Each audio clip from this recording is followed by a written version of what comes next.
हम सब ने कभी न कभी योग किया है। किसी ने सुबह सुबह आसन लगाकर तो किसी ने प्राणायाम करके। योग आज फिटनेस का एक हिस्सा तो बन गया है, पर कहाँ तक?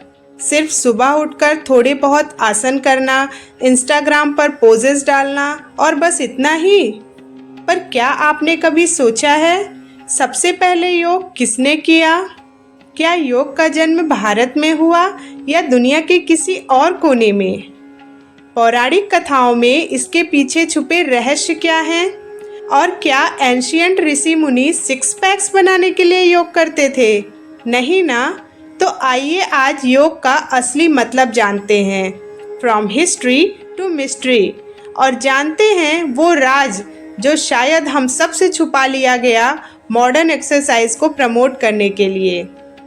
नमस्कार दोस्तों, स्वागत है आपके अपने शो में जिसका नाम है are you curious about Indian mythology. योग शब्द बना है संस्कृत की धातु युज से, जिसका मतलब है जुड़ना। लेकिन किससे जुड़ना? अपने शरीर से, मन से?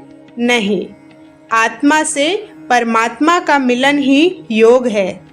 जब हम अपने अंदर की शक्ति को पहचानते हैं, वो अनुभव योग है। अगर हम वेदों और पुराणों को माने तो योग के जन्मदाता स्वयं भगवान शिव को माना जाता है। उन्हें आदि योगी यानी पहला योगी कहा गया है। हजारों साल पहले हिमालय की बर्फीली गुफाओं में शिव ध्यान में लीन हो गए थे। उनका शरीर स्थिर, मन शांत और ऊर्जा चरम पर थी। यह सिर्फ ध्यान की अवस्था नहीं थी, बल्कि यह थी संपूर्ण योग की अवस्था, जिसे समाधि कहते हैं।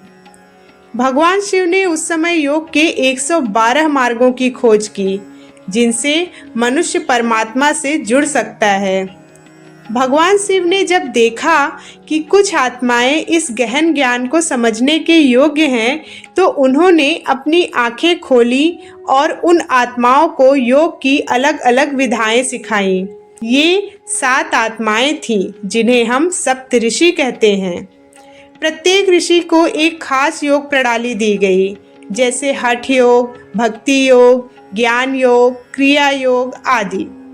फिर ये सप्तऋषि योग का ज्ञान लेकर भारत, तिब्बत, चीन और मिस्र तक गए और वहाँ ये ज्ञान फैलने लगा।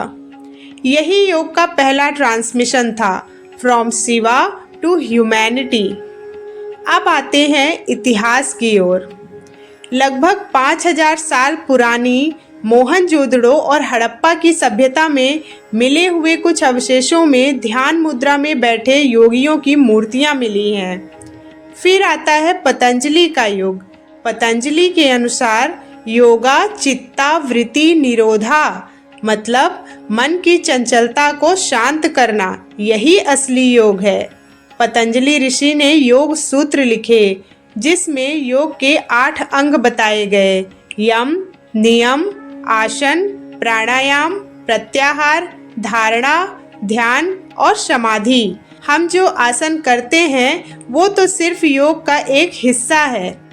प्राणायाम से ऊर्जा जागती है, ध्यान से मन स्थिर होता है और समाधि में आत्मा ब्रह्म से मिलती है। यानी योग वो रास्ता है जो शरीर से शुरू होकर आत्मा तक जाता है।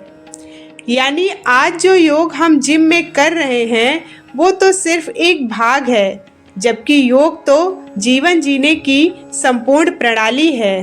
अब बात करते हैं उन रहस्यों की जो योग से जुड़ी पौराणिक कथाओं में छिपे हैं। कहते हैं योग शिव का तांडव है, जो अंदर की नकारात्मक ऊर्जा को जला देता है।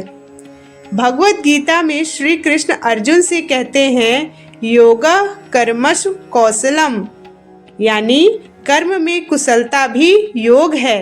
अर्थात हर काम में जब हम पूर्ण रूप से जुड़ जाते हैं, वो भी एक योग है।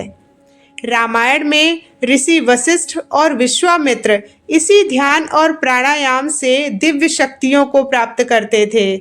महाभारत में पांडवों ने भी योग साधना की थी, विशेषकर भीम को बल और अर्जुन को एकाग्रता इसी योग से ही मिली थी। इन पौराणिक ग्रंथों में योग कोई फिजिकल एक्सरसाइज नहीं बल्कि आध्यात्मिक शक्ति का दरवाजा था। आज तो योग को सिर्फ शरीर की कसरत बना दिया गया है। डिजाइनर मैट, इंस्टाग्राम पोज और मार्केटिंग। पर क्या आपने कभी सुना है कि योग करने से कुंडलिनी शक्ति तक जाग सकती है? योग से तीसरी आंख खुल सकती है। ध्यान से समय और विचार दोनों से परे जाया जा सकता है। पर ये सब तभी संभव है जब हम योग को केवल फिटनेस नहीं, आत्मिक यात्रा माने। योग का आविष्कार किसी इंसान ने नहीं किया। योग ब्रह्मांड की ऊर्जा के साथ जुड़ने की कला है। शिव ने सिर्फ उसे देखा और फिर उसे मानवता को सौंप दिया। आज भी अगर आप आंख बंद करके भीतर झांकें तो आप उस शिव को पा सकते हैं जो योग के रूप में आज भी हर सांस में मौजूद है। क्योंकि योग सिर्फ व्यायाम नहीं, आत्मा की साधना है और इसका जन्म हुआ था परम मौन से, हिमालय की गुफाओं में।